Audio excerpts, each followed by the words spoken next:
Hello everyone, আসসালামু আলাইকুম। Welcome to my channel মিলিস food gallery. আমার আজকের রেসিপি কাপ সেমাই, কাস্টার্ড সেমাইও বলতে পারেন। যে কোনো অনুষ্ঠানে খাবার টেবিলে ডেজার্ট আইটেম হিসাবে এই কাপ সেমাইটা রাখতে পারেন। অতিথির মন জয় করতে 1 মিনিটও সময় লাগবে না। সবাই খেয়ে আপনার প্রশংসায় পঞ্চমুখ হয়ে যাবে। তাহলে চলুন চলে যাই কিভাবে এই রেসিপি আমি আজকে তৈরি করলাম। আর ঠান্ডা ঠান্ডা সার্ভ করলে সবার মন আরও জয় করতে পারবেন। একটু সাজিয়ে পরিবেশন করলাম। এবার মূল রেসিপিতে চলিয়ে যাই। আজকে আমি এখানে নিয়েছি লাচ্চা সেমাই, বনফুলের লাচ্চা সেমাই। তো লম্বা যে সেমাইটা পাওয়া যায় সেটা দিয়েও আপনারা করতে পারবেন, কিন্তু আজকে আমার কাছে হাতের কাছে লাচ্চা সেমাই ছিল, সেটা দিয়েই আমি তৈরি করলাম। অর্ধেক প্যাকেট নিয়েছি লাচ্চা সেমাইয়ের। চুলার জালটা খুবই লো ফ্লেমে রেখে আস্তে আস্তে সেমাইটা একটু লাল করে ভেজে নিতে হবে। এই যে লাল করে সেমাইটা ভেজে নিচ্ছি। তো যারা এখনও আমার চ্যানেলটি সাবস্ক্রাইব করেনি, আজই সাবস্ক্রাইব করবেন এবং পাশে থাকা বেল বাটনটা অন করে রাখবেন। তাহলে আমি যখনই নতুন কোনো রেসিপি আপলোড করব সবার আগে আপনারা নোটিফিকেশন পেয়ে যাবেন। কথা বলতে বলতে সেমাইটা ভাজা হয়ে গেল। এবার আমি এর মধ্যে দিয়ে দিচ্ছি 2 টেবিল চামচ পরিমাণ কনডেন্স মিল্ক। কনডেন্স মিল্কটা দিয়ে একটু অনবরত নাড়াচাড়া করে সেমাইয়ের সাথে ভালো করে মিক্স করে নিব। এ পর্যায়েও চুলার জালটা একদমই লো ফ্লেমে রাখতে হবে, তা না হলে সেমাইটা কিন্তু একদম শক্ত হয়ে যাবে। আর এই কাজটা খুব দ্রুত করতে হবে। এই যে আমার সেমাইটা ভাজা হয়ে গেছে, কনডেন্স মিল্কের সাথে মিক্স হয়ে গেছে।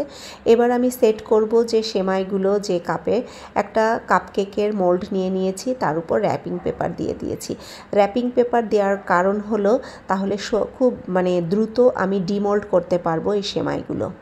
তো ভিডিওতে দেখানো প্রসেস অনুযায়ী এইভাবে সেমাইগুলো খুব দ্রুত দিয়ে দিতে হবে, তা না হলে কিন্তু শক্ত হয়ে যাবে।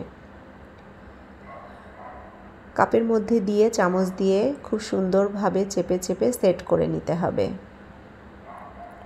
এই যে আমার সুন্দরভাবে সেট করা হয়ে গিয়েছে। এবার একটা সাইডে এগুলো একটু সেট হওয়ার জন্য রেখে দিব। এইবার চলে আসলাম কাস্টার্ড বানাতে।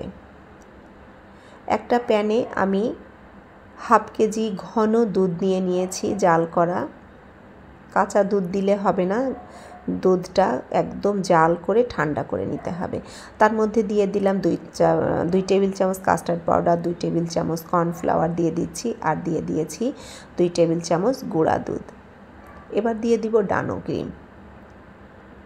আমি আজকে বাজারে কেনাটা ক্রিমটা ব্যবহার করছি, আপনারা চাইলে ঘরেও তৈরি করে নিতে পারেন।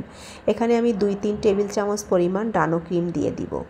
এখন কিন্তু আমি চুলার জালটা অন করিনি, একদম ঠান্ডা অবস্থায় আছে দুধটা। সব কিছু মিক্স করে নিব, তারপরে আমি চুলার জালটা অন করব। এবার আমি চুলার জালটা অন করে দিয়েছি। চুলার জালটা একেবারে লো ফ্লেমে রেখে অনবরত নাড়াচাড়া করে এই কাস্টার্ড ক্রিমটা তৈরি করে নিতে হবে, যেভাবে ভিডিওতে দেখতে পাচ্ছেন। এই যে এরকম থিকনেস হবে। এর থেকে বেশি ঠান্ডা করলে বা জাল করলে কিন্তু বেশি ঘন হয়ে যাবে। এদিকে আমার সেমাইয়ের কাপকেকগুলোও সুন্দরভাবে হয়ে গিয়েছে। র্যাপিং থেকে আমি ডিমোল্ড করে নিচ্ছি। একে একে সেমাইয়ের কাপগুলো আমি সার্ভিং ডিশে সাজিয়ে নিচ্ছি। ভিডিওটা অবশ্যই আপনারা সম্পূর্ণ দেখবেন এবং ফ্রেন্ডস অ্যান্ড ফ্যামিলির সাথে শেয়ার করবেন। আর কমেন্ট করে জানাবেন কেমন লাগলো। রেসিপি ফলো করে অবশ্যই বাসায় ট্রাই করবেন। এবার সেমাইয়ের কাপের উপরে আমি সেই কাস্টার্ড ক্রিমটা দিয়ে দিলাম। কাস্টার্ড ক্রিমটা আমার একটু বেশি ঘন হয়ে গিয়েছিল, আপনারা আর একটু লিকুইড থাকা অবস্থায় সেমাইয়ের উপর দিবেন। তারপরে একটু পরিবেশন করে নিচ্ছি। কিছুটা চেরি ফল দিয়েছি আর কিছুটা বাদাম কুচি দিয়েছি, আমন্ড এবং কাঠবাদাম দিয়ে সাজিয়ে পরিবেশন করলাম। এই তো হয়ে গেল আমার মজাদার আজকের ডেজার্ট আইটেম কাপ সেমাই, কাস্টার্ড সেমাই। অতিথি আপ্যায়নে এর জুড়ি নেই, সবাই খেয়ে অনেক প্রশংসা করে। আপনারা বাসায় ট্রাই